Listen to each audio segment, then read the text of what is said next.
सर्वांना क्रांतिकारी जय भीम, जय शिवराय, जय संविधान, जय पॅन्थर।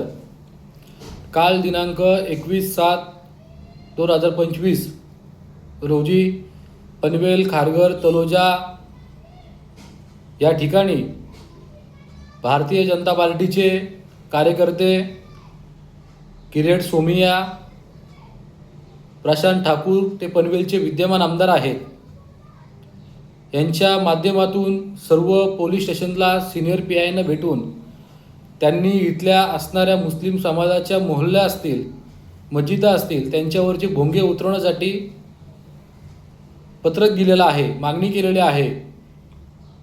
या देशामध्ये बरेचसे विषय प्रलंबित असताना लोकांना हाताला काम नाही आहे, लोकांना शिक्षण नाही आहे, लोकांना ज्या बेसिक गोष्टी लागतात त्याच्यावर चर्चा करून न सोडणं, तर ह्यांना भारतीय जनता पार्टीला एक अजेंडा ठरलेला आहे। बहुजनांच्या मागे, मुस्लिमांच्या मागे यांची माती भडकवण्याची, भोंगे उतरवण्याचं काम पुन्हा एकदा मनसेच्या माध्यमातून झालेलं आता भारतीय जनता पार्टीच्या माध्यमातून होत आहे। किरीट सोमियाचा एक विचित्र व्हिडिओ व्हायरल झाल्यानंतर कोमामध्ये गेलेला आणि कोमेमधनं बाहेर आल्यानंतर पुन्हा एकदा ती पिलावट आज पनवेल शहराच्या दिशेने वाटचाल करत आहे। तर लक्षात असू द्या, पनवेल शहरामध्ये एक पॅन्थर नावाचं रूप देखील उभं आहे रस्त्यावर। रिपब्लिकन सेना या ठिकाणी मोठ्या प्रमाणात आहे। तर कदाचित मुस्लिम बांधवांना आम्ही तुम्हाला टच करून सुद्धा देणार नाही।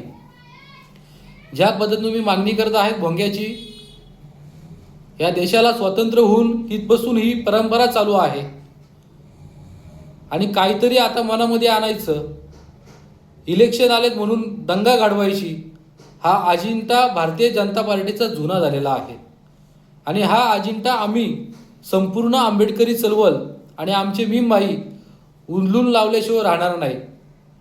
मी आव्हान करतोय प्रशांत ठाकूर यांना, तुम्हाला मुस्लिम समाजाने मोठ्या प्रमाणात मतदान दिलेलं आहे, त्याची जर तुम्हाला खऱ्याप्रमाणे लाज असेल, थोडी जाण असेल, मनामध्ये 1% जरी मुस्लिम समाजाच्या बाबतीत तुम्हाला थोडी तरी खंत असेल, तर मुस्लिम समाजाला टार्गेट करणं सोडून द्या।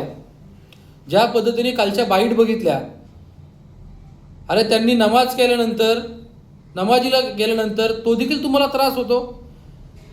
अशिक्षित लोक तुम्ही दंगा घडवण्याचा प्रयत्न करता। तो कोण एक कार्यकर्ता होता, अरे बाबा मस्जिदमध्ये आतमध्येच ते नमाज पडताना तुम्हाला त्रास होतो, ही कुठल्या प्रकारची तुमची भावना असेल? म्हणजे त्यांनी त्यांच्या धर्माचं पालनसुद्धा करावं नाही। ज्या पद्धतीने हिंदू धर्मामध्ये आपण सणवार करतो, त्याच पद्धतीने त्यांचे ते प्रथा त्या ठिकाणी जपण्याचं काम करतात आणि त्यांच्या तुम्ही श्रद्धेला एक चेष्टा म्हणून एक आतंकवाद ठरवता काय? तर हे सर्व गोष्टी आम्ही कदाचित आम्ही आमच्या महाराष्ट्रामध्ये चालून देणार नाही आहेत, लक्षात असू द्या। ज्या पद्धतीने मुस्लिम बांधवांना टार्गेट केलं जातं, मुस्लिम बांधवांच्या सोबत संपूर्ण आंबेडकरी जनता सोबत आहे। मी माननीय विद्यमान आमदार प्रशांत ठाकूर साहेबांना विनंती करतो, आव्हान करतो त्यांना की मुस्लिम समाजाच्या बाबतीत द्वेष पेरणं सोडून द्या। येणाऱ्या आमदारकीमध्ये आमदार राहणार नाही, साधा नगरसेवक सुद्धा होणार नाही।